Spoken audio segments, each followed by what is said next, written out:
In physical geography assignment number 4, you are going to be using a set of climate classification data in order to explore climates in some part of the United States and also to explore the principle of classification a little bit. The first thing you're going to do is download and then open up the KMZ file that I have shared with you on Blackboard. And when you open up Google Earth, you should come to something that looks like this. There'll be a file in your temporary places called KEPN 1991 to 2020. You won't see very much, but if you scroll and zoom down, you'll see that there are many, many climate stations all across the United States that have been classified according to the KEPN climate classification system. And I'm just going to zoom down here to the Denver region right here as an example of what you might be looking at and looking for when you complete this assignment. So the first thing I want you to notice is that there are all these different climate stations around the United States. The data has been collected, much like the data that you did in an earlier physical geography assignment.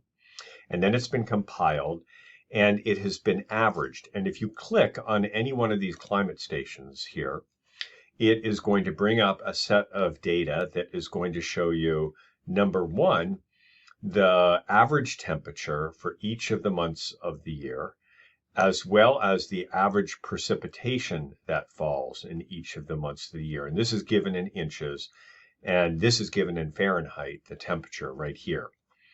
That particular climate station, and this one is called Wheat Ridge number 2, is also classified.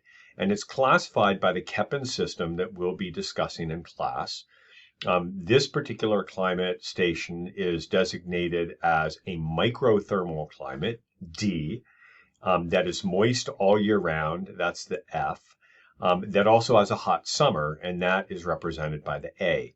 And we'll talk a little bit about the system in class, but you might need to do a little extra research on it just to make sure that you understand what all the letters are. You will notice that when one of the climate stations is designated as an arid area, as this one is right here, this is a steppe climate with hot summers, you will find that it is given a secondary climate classification as well. You can ignore that secondary climate classification. We are only interested in the major and minor classification systems right here. So explore these data a little bit, and then what I want you to do is I want you to find some part of the United States that has some interesting climate variation in a relatively small area, like the Denver area does. If we zoom down in here a bit so that we can see maybe 8 to 10 climate stations, what you'll see is that there are a range of different climate types, all the way from these arid ones that are found in and around the Denver area.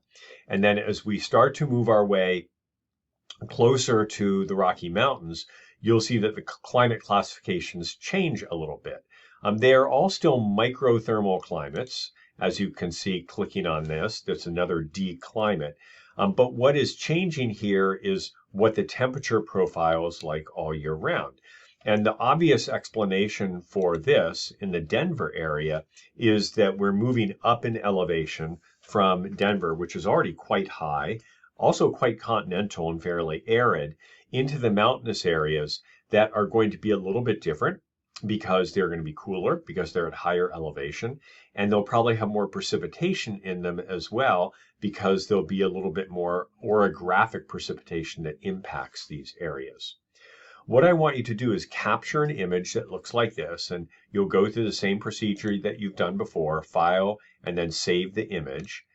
And then take that image and send it to me along with a discussion in which you explain why you see this pattern here. And actually, as I look at this a little more closely, you can see that there's some other climate stations in here, like at Boulder, and also, I believe, right here as well. I'm not exactly sure what this one is called. It's called Ralston River, which actually has a completely different climate classification. This is a sea climate, and you might remember that those are the mesothermal climates. So we've got some really interesting patterns taking place here. And what I'd like you to do is try to explain why you see these patterns wherever you're looking in the United States, what explains them using the climate principles that we've already talked about in this class. In addition to that, I'd like you to reflect a little bit on what climate classification does for us, right? It takes all these data, which otherwise would be pretty hard for us to understand, like this Coal Creek Canyon. Here are the temperatures here and the precipitation here. But then if we compare those to Denver proper, we might find that they're relatively similar to one another, and it might not make a lot of sense to us, but there are some very specific principles that are used to classify each of these climate stations that helps us to say that there's a difference between one place and another place and another place. But there's similarities, for example, between Littleton here and Denver, just like there are similarities between these climate stations here as well. How does that classification principle help to make all of these data understandable? And how does it help to give us some greater understanding of all of the different numbers and data that are out there? So go ahead and write that essay that has two distinct parts, a discussion of classification, but also an explanation of the classification, along with at least one image that shows the different climates that you will be referring to in the essay. If you have any questions about this, as always, I am happy to help.